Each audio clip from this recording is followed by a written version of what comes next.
ඔබ මොකක් හෝ හෙල්ත් කන්ඩිෂන් එකට තෙරපි යනවා නම් මේ වීඩියෝ එක ඔබට. අද මම කතා කරන්න බලාපොරොත්තු වෙන්නේ ඔබ තෙරපි යනවා නම් කරන්න ඕනේ දේවල් සහ කරන්න එපා දේවල් ගැන. කරන්න ඕනේ පළවෙනිම දේ තමයි ඔබේ තෙරපිස්ට ඇත්තම තත්ත්වය කියන එක.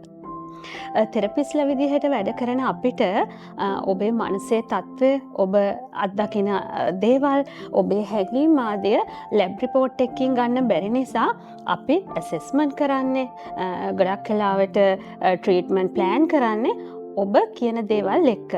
හැබැයි සමහරක් වෙලාවට තමන්ගේ තෙරපිස් තමන්ව ජජ් කරයි, මං ගැන වැරදිවට හිතයි කියලා ක්ලයන්ට්ස්ලා වෙලාවකට ඇත්ත කියන්න මැලි වෙන්න පුළුවන්. හැබැයි ඔබ තෙරපි එනවා නම් ඔබට තෙරපි වල උපරිම ප්‍රයෝජන ගන්න ඕන නම්, ඔබට ඔබේ රෝගී තත්ත්වයන් සුව කර ගන්න ඕන නම් ඔබ අනිවාර්යයෙන්ම ඔබේ තෙරපිස්ට පුංචිම හෝ බොරුවක් නොකිය ඇත්ත කියන එක ඊටාම වැදගත්.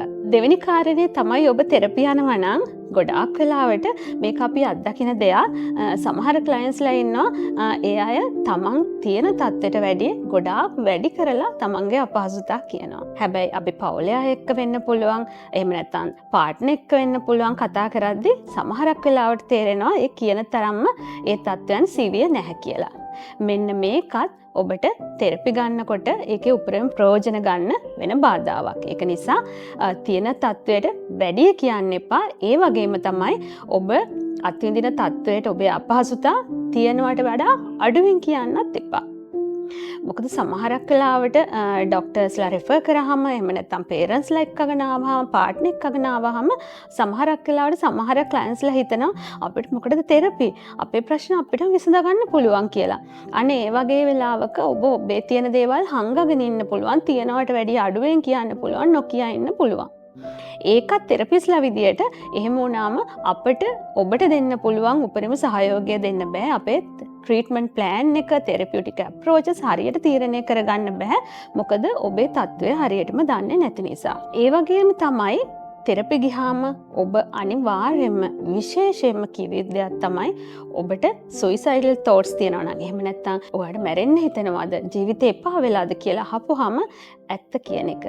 සමහරක් වෙලාවට මං එහෙම කියන එක හොඳ නෑ, මට hina වෙයි, මාව ජජ් කරයි, නෑ මට ඒක හොර රහසෙම කරගන්න ඕනි කියලා තමයි සුයිසයිඩල් තෝට්ස් තියෙනවා නම් ඒව හංගන අය ඉන්නවා.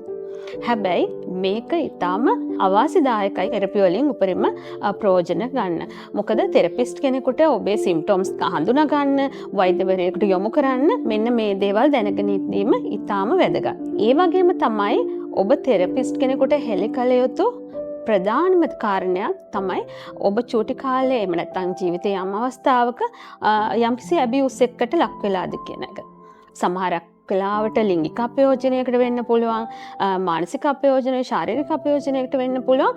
මෙන්න මේ දේවල් සම්පූර්ණයෙන්ම විවෘතව සාකච්ඡා කරන එක තෙරපිස්ට් තමන්ගේ ට්‍රීට්මන්ට් එක හරියට කරගෙන යන්න ලොකු උපකාරයක් වෙනවා. හැබැයි සමහර ක්ලයන්ට්ස්ලා තමන්ගේ ඉමෝෂනල් පේන් එක, එහෙම නැත්නම් දැනෙන දුක, බය නිසා මේ වගේ දේවල් කතා කරන්න හරිම අකමැති. ඒ වගේම මේ තමන්ට ලිංගික අපයෝජනයක් වෙලා තියෙනවා නම් ඒ පුද්ගලයාට විරුද්ධව යම් කිසි දෙයක් කරයි, මාව මරයිද, මට මොන වගේ දෙයක් වෙයිද, මෙන්න මේ වගේ බයවල් තියෙන නිසා සමහරක් වෙලාවට ඔබ මේ දේවල් නොකිය ඉන්න පුළුවන්. නමුත් තෙරපි රූම් එකක් කියන්නේ නැත්නම් මනෝචිකිත්සාවේදී ඔබ කියන හැම දෙයක්ම ඉතාම සුරක්ෂිතව තෙරපිස්ට් විසින් රකින්නවා. ඒකට නීතිමය වශයෙන් ඔහු හෝ ඇය බැඳිලා ඉන්නවා. ඒක නිසා ඔබේ පෞද්ගලිකත්වයට, ඔබේ ආරක්ෂාවට කිසිදු හානියක් සිද්ධ වෙන්නේ නැහැ. ඒක නිසා ඔබ මෙවැනි අත්දැකීම් වලට මුහුණ දීලා තියෙනවා නම් ඒක සාකච්ඡා කරන එක, ඒ විවෘතව ප්‍රකාශ කරන එකත් ඉතාම වැදගත්.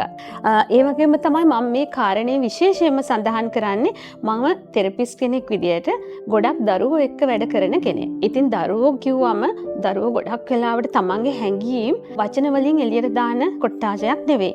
ඒගොල්ලන්ට ඒක දැනෙන්නේ නැහැ. හැබැයි තෙරපිස්ට්ලා විදිහට විශේෂ පුහුණුවක් ලැබපු අපි දන්නවා කොහොමද දරුවොත් එක්ක වැඩ කරන්නේ, කොහොමද ඔවුන්ගේ ගැටලු හඳුනාගන්නේ, කොහොමද ඔවුන්ගේ රෝගී තත්ත්වයන් හඳුනාගන්නේ කියලා. මේ අනුව සමහරක් වෙලාවට දරුවෝ අපිත් එක්ක හොඳ සම්බන්ධතාවයක් ගොඩනගා ගන්නවා. ඉතින් සමහරක් වෙලාවට දරුවෝ තමන්ගේ සෙෂන් එකට එන්නේ හරි ආසාවෙන්. ඒගොල්ලෝ හරි කැමති තෙරපිස්ට් එක්ක වැඩ කරන්න. හැබැයි මගේ අත්දැකීම් වලට අනුව සමහර දෙමව්පියෝ අහනවා ඇයි ඔයා මේ තෙරපි යන්න කැමති? ඇයි ඔයා තෙරපිස්ට් එක ගොඩක් කිට්ටු?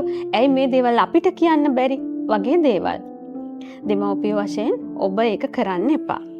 ඒකට හේතුව තමයි දරුවන්ට තෙරපි කරනවා කියන්නේ කොලැබරේටිව් වර්ක් එකක්. ඒක සමහරක් වෙලාවට ඔබේ දරුවා බලන මනෝවෛද්‍යවරයාගේ සහ දෙමව්පියෝ වශයෙන් ඔබේ සහ තෙරපිස්ට්ලා විදිහට අපේ කණ්ඩායම් කීපයක් එකතු වෙලා කරන දරුවගේ තත්ත්වය යහපත් කිරීමට කරන බැර වෑයමක්. මෙන්න මේ වගේ ප්‍රශ්න ඇසීම මේ වගේ දේවල් නිසා දරුවන්ට ඔවුන්ගේ මානසික සෞඛ්‍යය ඉහළ නංවා ගන්න ඉක්මනින් තියෙන අවස්ථාව ගිලිහිලා යන්න පුළුවන්. ඒ වගේම තමයි සමහරක් වෙලාවට මේ තාක්ෂණය ගොඩාක් දියුණු නිසා සමහරක් වෙලාවට දෙමව්පියන්ට සමහරක් වෙලාවට පාර්ට්නර්ට කුතුහලයක් දෙන්න පුළුවන් මොනවද මේ තෙරපි කරනවා කියලා කරන්නේ. ඒක නිසා සමහරක් වෙලාවට දෙමව්පියෝ කියන අවස්ථා තියෙනවා තෙරපි සෙෂන් එක රෙකෝඩ් කරන්න ඒක වෙන්නේ මොනවද කියලා අහන්න ඕනේ. ඒ වගේ දේවල්. මෙන්න මේක සම්පූර්ණයෙන්ම අපි ආචාර ධර්ම පද්ධතියට විරුද්ධව ක්‍රියා කිරීමක් සහ තෙරපි වල ඉෆෙක්ටිව්නස් එකට කරන බාධාවක්. එතකොට ඒක තෙරපිස්ට් වගේම දරුවටත් අපහසුයි. ඒක නිසා දෙමව්පියෝ ඒ වගේම පවුල් සමාජිකයෙක් නම් එවැනි දේවල් කියන එක ටිකක් අඩු කරන එක ගොඩක් හොඳයි. ඒකෙන් දරුවා තුලත් දෙමව්පියන් කෙරෙහි විශ්වාසය වැඩි වෙනවා. ඒ වගේම දරුවට සහ වැඩිහිටියෙකුට කොන්ෆිඩන්ස් ඇතුව තෙරපිස්ට් එක්ක නිදහසේ කතා කරන්න අවස්ථාව ලැබෙනවා. ඒ වගේම තමයි ගොඩක් වෙලාවට සයිකියාට්‍රිස්ට්ලා රෙෆරල්ස් දානවා තෙරපිස්ට්ලාට.